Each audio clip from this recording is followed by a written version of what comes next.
მედია თუ გაქრება, შენც გაქრები, მედია კრიმინალი არ არის. ამ წუთებში ბათუმში სასამართლოსთან მიმდინარეობს მედიის წარმომადგენლების საპროტესტო აქცია და სოლიდარობას უცხადებენ აქ შეკრებილი ადამიანები იმ ჩვენს კოლეგებს, რომლებიც ამ რეჟიმმა გამოკეტა ციხეში, პირბადე არ არის კრიმინალი, ესეც წარწერებსაც ხედავთ. იბრძოლე სანამ გვიან არ არის.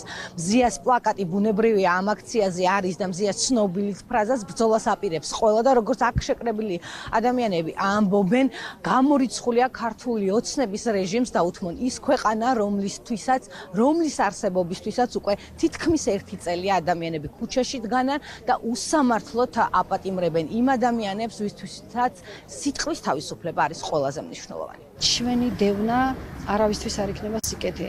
არც იმ პოლიციელებისთვის სიკეთე, რომლებიც გვიღებენ ახლა ფოტოებს, არც იმათვის ვინც წინასწარ დაკავების იზოლატორებში თუ დაკავების მანქანებში ფიზიკურად უსწორდებიან და ფსიქოლოგიურ ტერორის ქვეშ ამყოფებენ, არავისთვის ეს სიკეთე არ იქნება. ეს ყველას დაუბრუნდება მერე სათითაოდ. ყველას მოუწევს ამაზე პასუხისმგებლობა, დღეს იქნება თუ ხვალ იქნება. დაანებეთ მედიის დევნას თავი. ეს რუსული პოლიტექნოლოგიების მიერ დაგეგმილი სცენარი, რომელშიც ჩვენ ახლა ვიმყოფებთ. მე არ ვიცი რა იქნება. შეიძლება ჩვენ ახლა ერთმანეთს ვაცილებთ ციხის კარამდე და ყველა ნებისმიერ შემთხვევაში რომელიღაცას კიდე მოვკიდონ ხელი და დაგვადონ ხელბორკილები.